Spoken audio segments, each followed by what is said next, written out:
Let's start with a Pledge of Allegiance. If you'll all please stand and join me. Pledge. I pledge allegiance to the flag of the United States of America and to the republic for which it stands, one nation under God, indivisible, with liberty and justice for all. Still live here in quite a few years, 40 years. And my experience, I currently work at St. Mark's Hospital, have for the last 4.5 years. And I do accounting. I'm the assistant controller at the hospital and have been in accounting and finance for about the last 13 years. I've been doing that, received an MBA, and so I have a little bit of experience with administrative duties, and then of course working in the hospital and being able to work with administrators there has been a good opportunity for me. Perfect. Thank you. Anything else you're dying to know? No, I think that's good. All right. Becky? Oh, wait, Becky's good. Becky's got all the questions. I always have questions. I was gonna say, do you prefer Dr. Pepper dark berry, or are you just regular Dr. Pepper? Sad admission, I've never tasted Zero. Dr. Pepper in my life. Oh, okay. Wow. Have some there if you needed it. Just in case. Found some thought you stuff I left. thought you were gonna ask if blue or red was your favorite color. Oh, I could That's a tell you better root question. beer, We have a but few not years Dr. to solve Pepper. that. Yeah. yeah. All right, that's good. Let's go ahead and get started then with the first real item on the agenda. We have a public hearing scheduled. It is for 950 North, 100 East, the Mosier Conceptual Site Plan. We will turn the time over to staff. I forgot to look who. Mackenzie, go ahead. Thank you, Chair Daly and members of, is my microphone loud enough? Okay, You got to use your outside voice, Mackenzie. I am. Okay, so this is very similar to an application we saw the last Planning Commission. This is an undeveloped lot. Oh, sorry, I've got to make sure I've got YouTube going where I want it to. Okay. On 100 East, south of Chase Lane, and to the east of that white chapel on Main Street, if that gives you a little bit more orientation. It is outside a platted subdivision, and so it falls under the conceptual site plan jurisdiction to get it up to code and to give development rights to the owners. So this is a single-family lot, a proposed single-family lot in the residential low zone.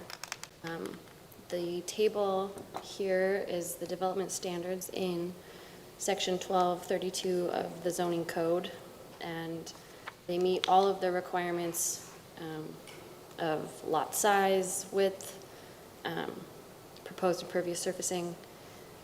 We did meet with them a couple of times as staff to go back and forth, just because it is an unusual parcel in the dimensions and the curve on the street. Plus, when 100 East was created, they deeded 2 to 4 feet of frontage, but not up to code at the time. So we're unsure why it happened the way it did. But this process will bring it up into conformity with current standards. So part of that will be easements. And then the only other things to note that would be required, because this is still a two-step process, conceptual site plan followed by final site plan. And so there are some conditions staff have proposed just so that in the final site plan process it'll have everything necessary. Some of those things are utility provider sheets for both secondary water and a sewer connection, because currently there is no connection to those utilities. And then the easements on 3 sides of the lot. There's one already on the north side that's 10 feet. Just a front and a second side is required. And then once we have those provider sheets, the engineer will look over the proposed connections. And then lastly, and I'm not sure, the applicant will have to tell you about this, they mentioned a sidewalk deferral, because there currently isn't any sidewalk, but that's a city council decision, so that doesn't really weigh in on the conceptual site plan. but just there has been a condition added that if they don't get the deferral agreement from the city, then a sidewalk is required on this lot. Do you have any questions for me?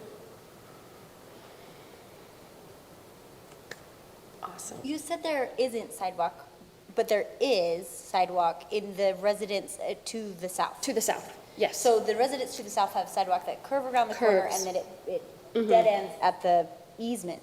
Right. And what's that easement for? That's currently there. Yeah.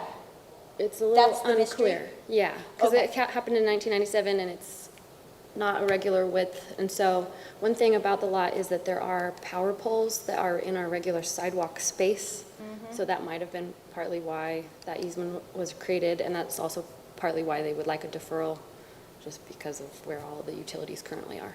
So- But there isn't sidewalk to the north, just to that south Yep. lot. And then remind me with that easement, who maintains that landscape? The adjacent property owner maintains that easement. So it would be the park strip if, But because of the power poles